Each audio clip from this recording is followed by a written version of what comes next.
अपनी कामना कर कर, अपना नाम और गोत्र का स्मरण कर कर, शिव जी से अपने मन का भाव बोलकर इस फूल को और इस बेलपत्र को 12 महीने शिवरात्रि पड़ती है। किसी भी शिवरात्रि पर अशोक सुंदरी वाली जगह पर शंकर के शिवलिंग की ओर जो अशोक सुंदरी की जगह है वहां पर डंडी और घंटी का मुख शिवलिंग की ओर होते हुए उस बेलपत्र को समर्पित करो। कब करना है? पहले 1 लोटा जल समर्पित कर कर फिर ये बेलपत्र अपनी कामना कर कर बाबा से विनय कर कर, बाबा मेरा ये कंपटीशन एग्जाम है, मैं पढ़ूंगी, 4 गुना मेहनत करो, अध्ययन करो, अच्छी पढ़ाई करो, दिल से पढ़ो, रात दिन एक कर दो और 1 घंटी का पुष्प, 1 बेलपत्र, जब तक तुम्हारा एग्जाम ना आए, 4 महीना, 5 महीना, 3 महीना, प्रत्येक शिवरात्रि, हर महीने शिवरात्रि आती है, प्रत्येक शिवरात्रि पर समर्पित करो। आप अपने लक्ष्य तक पहुंचोगे ही, कोई रोक नहीं सकता। अपनी कामना कर कर, अपना नाम और गोत्र का स्मरण कर कर, शिव जी से अपने मन का भाव बोलकर इस फूल को और इस बेलपत्र को 12 महीने शिवरात्रि पड़ती है।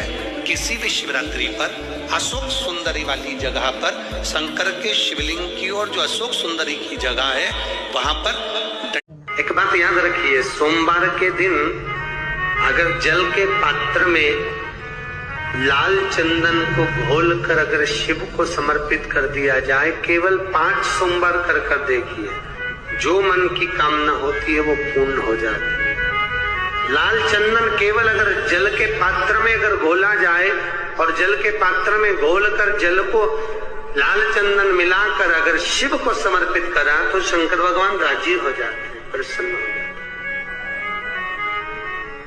शिव को चाहिए क्या? केवल एक जल, 3 बार ताली बजा दो तो भी भोलेनाथ राजी हो जाते। एक बात याद रखिए, सोमवार के दिन अगर जल के पात्र में लाल चंदन को घोलकर अगर शिव को समर्पित कर दिया जाए, केवल 5 सोमवार कर कर देखिए, जो मन की कामना होती है वो पूर्ण हो जाती है।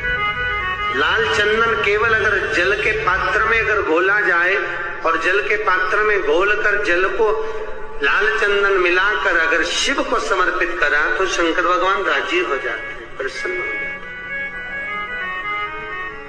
शिव को चाहिए क्या? केवल एक जल, 3 बार ताली बजा दो तो भी भोलेनाथ राजी हो जाते। एक बात याद रखिए, सोमवार अब लोग कहें कि गुरुजी ये पारिजात का फूल जमीन पर गिरता है फिर उसको उठाकर भगवान को चढ़ाया जाता है, तो वो तो जमीन पर गिर गया, शुद्ध हो गया, बेकार हो गया है। लोग कहेंगे कि कीचड़ का है, धूल का है, मिट्टी का है। शिव महापुराण की कथा कहती है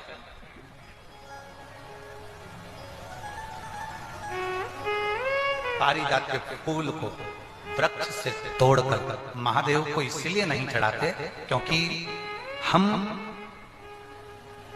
एक साधारण जमीन पर रहने वाले, कंकर मिट्टी में रहने वाले हम साधारण व्यक्ति हैं, और जब मिट्टी में गिरे हुए उस पुष्प को जब हम उठाकर भगवान देवाधिदेव महादेव को समर्पित करते हैं तो हम महादेव से ये कहते हैं, बाबा जैसे ये पारिजात का फूल मिट्टी में गिरा है, धूल में गिरा है और हमने आपको समर्पित करा है, बाबा ऐसे ही संसार सागर में हम गिरे हुए हैं, हमको भी स्वीकार करना और अपना अपना हमें भी स्वीकार।